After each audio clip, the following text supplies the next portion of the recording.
Hola, ¿cómo están? Seguimos con el capítulo número 4, el subtítulo o punto número 2, el ego y la falsa autonomía. 1.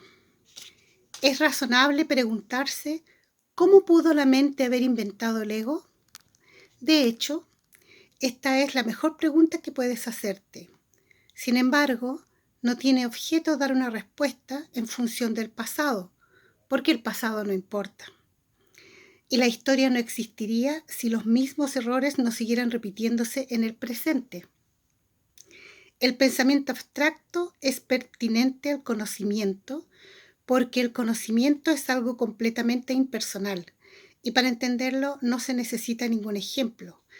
La percepción, por otra parte, es siempre específica y por lo tanto concreta.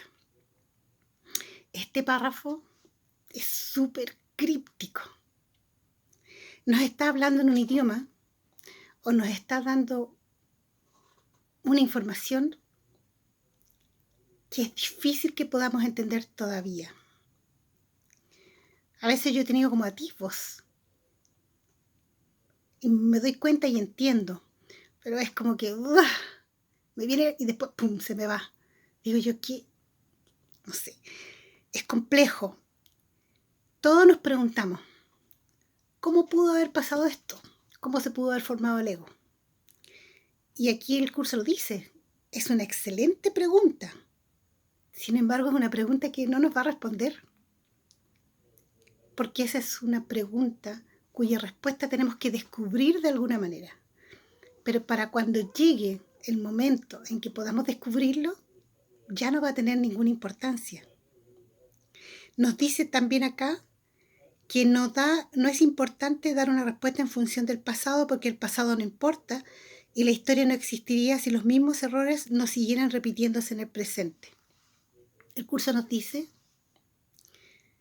que todo lo que nosotros creemos que es presente o el concepto que nosotros tenemos de presente es simplemente una suma de hechos pasados que nosotros estamos trayendo acá, interpretando, reinterpretando. Porque de otra manera no podría existir. Es decir, es difícil de explicar, pero por ejemplo, el celular que yo tengo acá al frente. En algún momento lo conocí, en algún momento le dimos un nombre, en algún momento aprendí a usarlo y a partir de eso, toda la imagen que yo construyo del presente con respecto al celular que tengo al frente está revestido de pasado. Es difícil que yo cambie o reinterprete lo que estoy creyendo ver o lo que estoy proyectando, que es lo que yo creo ver con mis ojos físicos. Es complejo, porque para nosotros es difícil entenderlo. Nosotros tenemos una mente lineal, decimos al pasado ya pasó. El presente es lo que estamos viviendo y el futuro es lo que se viene y siempre hay un futuro, a no ser que nos muramos en esta vida. Y así lo vemos, porque así nos han enseñado y eso es lo que creemos. Es en donde nosotros hemos puesto la fe, nuestros testigos. Esos son nuestros testigos de esta vida. Pero el curso nos dice, no vale la pena dar una respuesta sobre algo que ya sucedió, porque lo que ya sucedió está eternamente dándose vueltas y vueltas una y otra vez. Se repite y se vuelve a repetir. No tiene importancia, porque en el fondo el pasado no existe. Nunca ha existido, porque la vida real y verdadera es un eterno presente inmutable. Este concepto de pasado es un concepto, algo que inventamos en esta vida rara que estamos viviendo. Nos habla también del conocimiento, del pensamiento abstracto y del pensamiento concreto. El pensamiento abstracto corresponde al conocimiento, es decir, cuando vamos avanzando en el curso y de repente nos encontramos pensando o nos llegan pensamientos que nos estremecen y que por un instante nos hacen percibir algo, no percibir, ver con nuestra mente algo que está más allá, que el texto lo llama revelaciones. que duran un instante, no podemos sostenerlos, porque si pudiéramos sostenerlos, nos iríamos de este mundo nomás. Y ese corresponde al ámbito del conocimiento, pero el conocimiento no lo podemos acceder mientras estemos o creamos estar aquí en este mundo. En cambio, la percepción es específica y por lo tanto concreta. El conocimiento es algo universal, no necesita ninguna explicación, es. La percepción, en cambio, es algo que nosotros explicamos continuamente.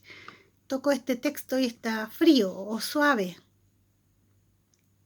La luz se ve brillante. La estufa acá atrás mío está calientita. Esas son las percepciones, una y otra vez. Cada una es específica. Número 2. Todo el mundo inventa un ego o un yo para sí mismo, el cual está sujeto a enormes variaciones debido a su inestabilidad. También inventa un ego para cada persona a la que percibe, el cual es igualmente variable.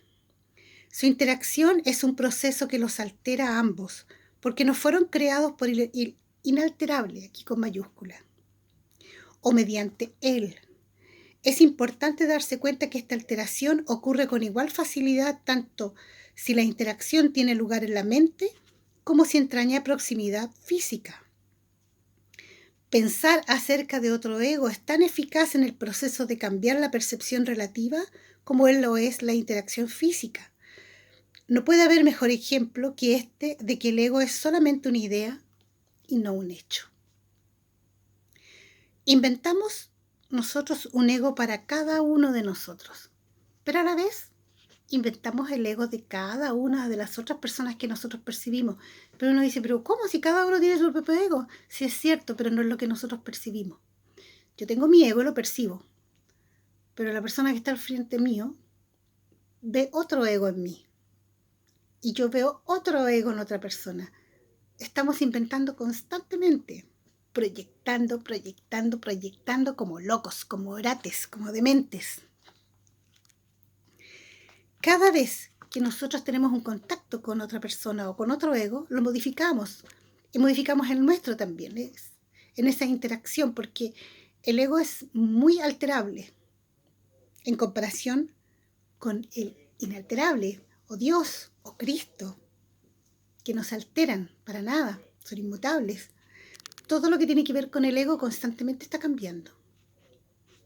Nosotros pensamos en alguien y ya se produjo un cambio en la percepción que tenemos del ego del otro o en la percepción de nuestro propio ego. Tu propio estado mental es un buen ejemplo de cómo fue inventado el ego.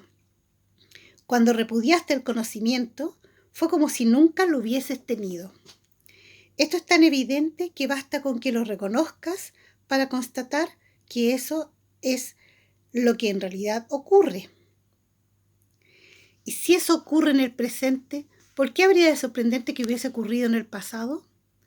Asombrarnos ante lo inusual es una reacción comprensible, pero asombrarnos ante algo que ocurre con tanta frecuencia no lo es en absoluto. No olvides, no obstante, que la mente no tiene por qué operar así, aunque así es como opera ahora. Qué complicado cuando dice, cuando repudiaste el conocimiento. ¡Ay, repudiar! ¿Cuándo hicimos eso? Uno piensa, uy, pero yo nunca he hecho eso. Yo no he repudiado nada, todo lo contrario, yo quiero el conocimiento. Pero en realidad lo hicimos como mente única. Y en el momento en que lo hicimos, fue como si nunca lo hubieses tenido. Y aquí dice que esto sigue ocurriendo en el presente. Y uno dice, pero ¿cómo si yo estoy estudiando? ¿Por qué estamos aquí? Estamos aquí, seguimos instalados aparentemente en un cuerpo físico, por lo tanto seguimos repudiando el conocimiento, porque esto es un camino lento. No es fácil, o es simple, pero no es fácil, porque lo que tenemos que hacer es desprogramarnos. Este es un curso de entrenamiento mental, pero para allá vamos, lento pero seguro. 4. Piensa en el amor que los animales sienten por sus crías y en la necesidad que sienten de protegerlas. Eso se debe a que las consideran parte de sí mismos. Nadie repudia lo que considera parte de sí mismo. La manera en que reaccionas ante tu ego es similar a cómo Dios reacciona ante sus creaciones, con amor, con protección y con caridad. Tus reacciones ante el yo que inventaste no son sorprendentes. De hecho, son muy similares a la forma en que algún día reaccionarás ante tus creaciones reales, las cuales son tan eternas como tú. No es cuestión, por lo tanto, de cómo reaccionas ante el ego, sino que de lo que crees ser. Creer es una función del ego, y mientras tu origen siga sujeto a interpretaciones, lo seguirás viendo desde el punto de vista del ego. Cuando el aprendizaje deje de ser necesario, simplemente conocerás a Dios. La creencia de que hay otra forma de percibir es la idea más sublime de que es capaz el pensamiento del ego. Esto se debe a que dicha idea reconoce, aunque sea mínimamente, que el ego no es el ser. Nosotros amamos y protegemos a nuestro ego, a nuestro pequeñito ego. Claro que sí, porque pensamos que si dejamos de ser lo que creemos ser, vamos a desaparecer. Yo soy Alicia.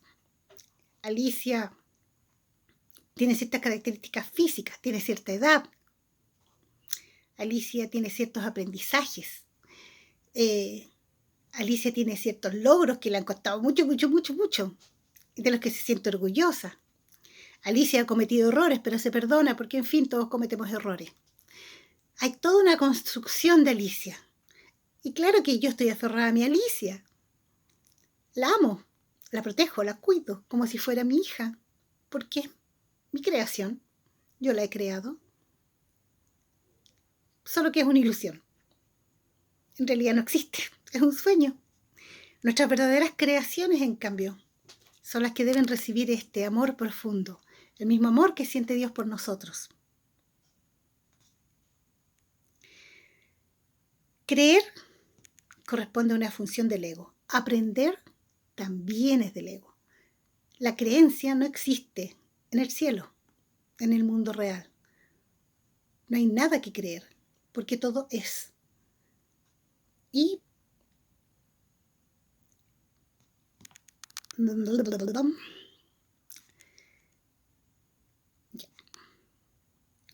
cuando podamos cambiar, aunque sea mínimamente nuestro nivel de percepción, vamos a poder avanzar realmente, porque vamos a empezar a entender que el ego no es el ser.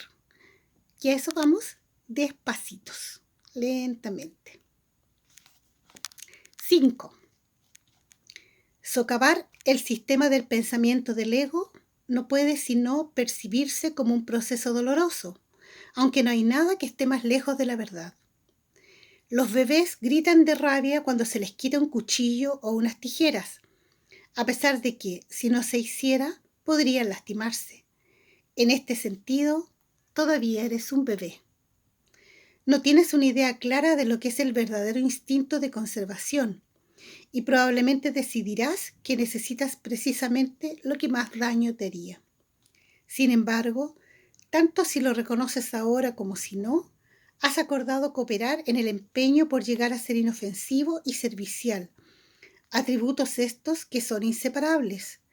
Incluso las actitudes que tienes a ese respecto son necesariamente conflictivas, puesto que todas las actitudes están basadas en el ego. Esto, sin embargo, no siempre será así. Ten paciencia mientras tanto y recuerda que el desenlace es tan seguro como Dios. Nos aferramos a nuestro bebé chillón, que nos dice, no, yo no quiero dejar de ser quien soy, me ha costado tanto. Pero nos daña, esto que somos nos hace daño o creemos que nos hace daño. Nosotros no sabemos lo que verdaderamente necesitamos, lo que verdaderamente somos. Somos un bebé. Necesitamos que nos protejan y que nos lleven por el camino correcto. Todo lo que hacemos está basado en el ego. Y el ego tampoco sabe qué es lo que realmente necesitamos. Tengamos paciencia entonces, porque el desenlace es tan seguro como Dios. Todos vamos a despertar. Lo único es que estamos invirtiendo este aparente tiempo de acá. En el fondo, todos ya despertamos. Pero ese reconocimiento o esa percepción nos va a costar un poco. ¿O no? ¿Quién sabe? Los milagros tienen la capacidad de abolir el tiempo. Y ese es el tiempo precisamente que abole. Oh, que abole, que extraña esa palabra. El milagro abole el tiempo. Y esa es la función de los milagros. Entonces, paciencia. Vamos avanzando de a poco. 6. Solo aquellos que tienen una sensación real y duradera de abundancia pueden ser verdaderamente caritativos. Esto resulta obvio cuando consideras lo que realmente quiere decir caritativo. Para el ego, dar cualquier cosa significa tener que privarse de ello. Cuando asocias el acto de dar con el sacrificio, das solamente porque crees que de alguna forma vas a obtener algo mejor y puedes, por lo tanto, prescindir de la cosa que das. Dar para obtener es una ley ineludible del ego que siempre se evalúa a sí mismo en función de otros egos. Por lo tanto, está siempre obsesionado con la idea de la escasez, que es la creencia que le dio origen. Su percepción de otros egos como entes reales no es más que un intento de convencerse a sí mismo de que él es real. El amor propio desde el punto de vista del ego no significa otra cosa que el ego se ha engañado a sí mismo creyendo que es real y, por lo tanto, está temporalmente menos inclinado a depredar. Ese amor propio es siempre vulnerable a experimentar tensión, término este que se refiere a cualquier cosa que él perciba como una amenaza a su existencia.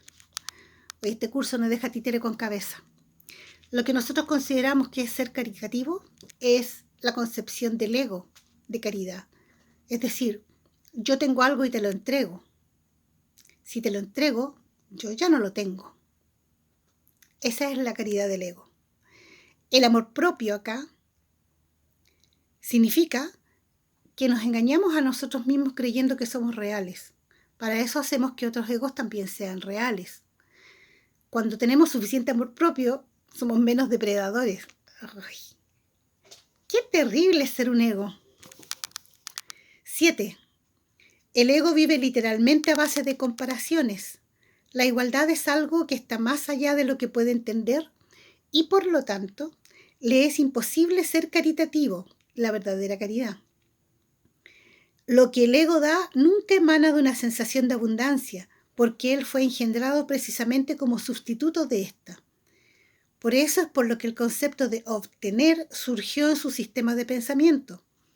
Los apetitos son mecanismos para obtener, que representan la necesidad del ego de ratificarse a sí mismo. Esto es cierto tanto en el caso de los apetitos corporales como en el de las llamadas necesidades más elevadas del ego. El origen de los apetitos corporales no es físico. El ego considera el cuerpo como su hogar y trata de satisfacerse a sí mismo a través de él. Pero la idea de que eso es posible es una decisión de la mente, que está completamente confundida acerca de lo que realmente es posible. Entonces, para el ego la abundancia no existe, no puede existir. Siempre parte de una situación de escasez, porque si la idea de dar es que yo doy, y cuando yo doy, yo ya no tengo lo que doy, ahora es tuyo, entonces quiere decir que ahora yo soy carente y necesito otra cosa. Todas las necesidades y los apetitos vienen de esa necesidad de la afirmación del ego, porque es el sustituto de la verdadera abundancia. Nosotros lo tenemos todo, todo, todo, todo, todo, todo. No necesitamos nada. Necesitar es algo de este mundo y forma parte del sistema de pensamiento del ego. Necesito comer, necesito beber, Necesito un abrazo. Necesito que alguien me ame. Necesito que mis hijos se porten bien. Tengo apetitos carnales. Tengo apetitos intelectuales. Todo eso es el ego, incluyendo las necesidades espirituales, entre comillas. 8. El ego cree que tiene que valerse por sí mismo para todo, lo cual no es más que otra forma de describir cómo cree que él mismo se originó. Es esto un estado de tanto temor que lo único que puede hacer es dirigirse a otros egos y tratar de unirse a ellos en un débil intento de identificarse con ellos o atacarlos en una demostración igualmente débil de fuerza. No es libre, no obstante, de poner en tela de juicio la premisa que da lugar a todo eso, pues esa premisa es su base. El ego es la creencia de la mente según la cual él tiene que valerse completamente por sí mismo. Los incesantes esfuerzos que realiza por ganar el reconocimiento del espíritu y establecer así su propia existencia son inútiles. El espíritu, en su conocimiento, no es consciente del ego. No lo ataca. Simplemente no lo puede concebir en absoluto. Aunque el ego tampoco se percata del espíritu, se percibe a sí mismo rechazado por algo más grande que él.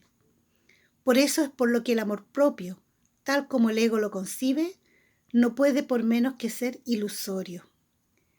Las creaciones de Dios no crean mitos, si bien el esfuerzo creativo se puede trocar en mitología. Esto puede suceder, sin embargo, solo bajo una condición: lo que fabrica deja de ser creativo. Los mitos parecen exclusivamente al ámbito de la percepción, y las formas que adoptan son tan ambiguas y de una naturaleza tan marcada por la dicotomía entre el bien y el mal, que ni siquiera el más benévolo de ellos está exento de connotaciones aterradoras. El ego, entonces, cree que tiene que valerse por sí mismo. Es lo que nos pasa en nuestra infancia. Llegamos a este mundo tan débiles, tan desprotegidos, que nos tenemos que unir a otros egos. Tenemos que unirnos a nuestra madre y a nuestro padre para que nos cuiden y nos protejan. Y cuando crecemos, estamos unidos a nuestros hermanos, a nuestros amigos, a nuestros vecinos, a nuestras parejas, a nuestros hijos, nuestros nietos. O bien, sometemos a otros egos, atacamos a otros egos para que nos sirvan. Los esclavizamos, los compramos, les damos un trabajo para que nos sirvan, los contratamos o los invadimos. Soy un gobernante de este país y digo, vamos a invadir a los argentinos y los voy a matar y qué sé yo, me voy a hacer más fuerte. Vamos a crecer nuestro amor propio patrio, invadiendo a los argentinos, invadiendo a los bolivianos, a quien sea. Habla aquí de los mitos. Las creaciones de Dios no crean mitos.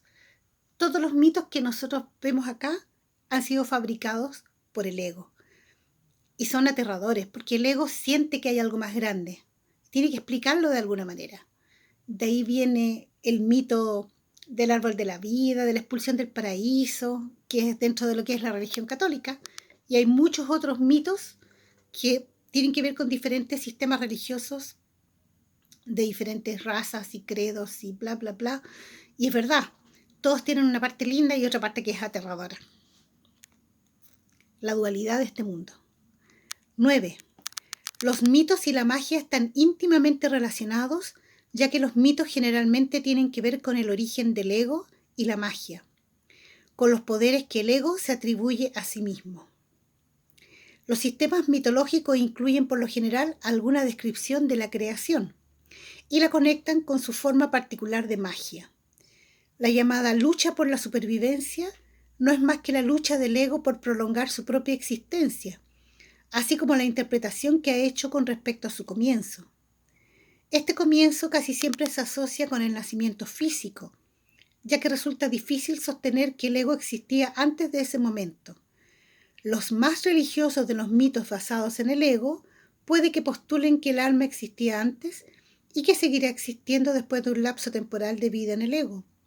Algunos postulan incluso que el alma será castigada por este lapso. La salvación, no obstante, no es aplicable al espíritu, pues éste no está en peligro, por lo tanto, no tiene que ser rescatado. Aquí vuelve a hacer referencia entonces a la forma en cómo el ego ha creado toda esa mitología, incluyendo la lucha por la supervivencia, es decir, incluso el origen de la creación de Darwin es un invento del ego, porque nos está explicando algo que no existe y que no es nada, pero que es la única forma de que el ego esté vivo. 10. La salvación no es otra cosa que mentalidad recta, que aunque no es la mentalidad 1 del Espíritu Santo, se debe alcanzar antes de que la mentalidad 1 pueda ser reinstaurada. La mentalidad recta conduce automáticamente al siguiente paso, ya que la percepción correcta está completamente exenta de cualquier forma de ataque. Por lo tanto, la mentalidad errada desaparece. El ego no puede sobrevivir sin emitir juicios, por consiguiente, se le abandona. La mente tiene entonces una sola dirección por la que avanzar. La dirección que sigue es siempre automática, pues no puede sino acatar los dictados del sistema de pensamiento al que se adhiere. Una vez que vamos avanzando en el perdón, vamos avanzando también en la mente recta y en la percepción correcta. Una vez que completemos la mente recta, vamos a poder llegar a la mentalidad 1 del Espíritu Santo.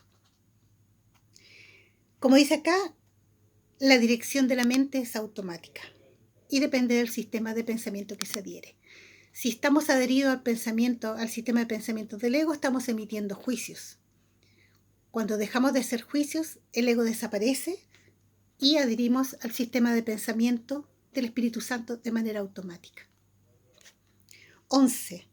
No se puede hacer demasiado hincapié en el hecho de que corregir la percepción es simplemente un expediente temporal. Dicha corrección es necesaria únicamente porque la percepción falsa es un obstáculo para el conocimiento, mientras que la percepción fidedigna es un trampolín hacia él. El valor de la percepción correcta reside en la conclusión inevitable de que toda percepción es innecesaria. Esto elimina el obstáculo por completo. Te preguntarás cómo puede ser posible esto mientras parezca que vives en este mundo. Esa es una pregunta razonable. No obstante, tienes que asegurarte de que realmente entiendes lo que estás preguntando. ¿Quién es el tú que vive en este mundo? El espíritu es inmortal y la inmortalidad es un estado permanente. El espíritu es tan verdadero ahora como siempre lo fue y lo será siempre, ya que no entraña cambios de ninguna clase. No es un continuo ni se puede entender tampoco comparándolo con un opuesto. El conocimiento nunca admite comparaciones. En eso estriba su diferencia principal con respecto a cualquier otra cosa que la mente pueda comprender. Por lo tanto, una vez que dejemos de hacer juicios y alcancemos la percepción correcta, todavía vamos a estar en este mundo, pero nuestra interpretación de lo que es estar en este mundo va a cambiar por completo. Por eso la pregunta es, ¿quién es el que tú que vive en este mundo? ¿Sigues siendo tú? ¿Sigo siendo yo? ¿Sigo creyendo que soy yo? El conocimiento nunca admite comparaciones. Mientras exista una comparación, mientras yo diga, oh, soy chica, soy alta, soy rubia, soy vieja, soy joven, mientras me siga mirando al espejo y encuentre que hay cambios, mientras siga viendo esta carcasa que yo creo que soy, estoy estableciendo comparaciones y juicios. Mientras yo diga, tengo calor, tengo frío, estoy haciendo comparaciones y juicios. Bueno, me despido, esto quedó larguísimo. Besos y abrazos para todos.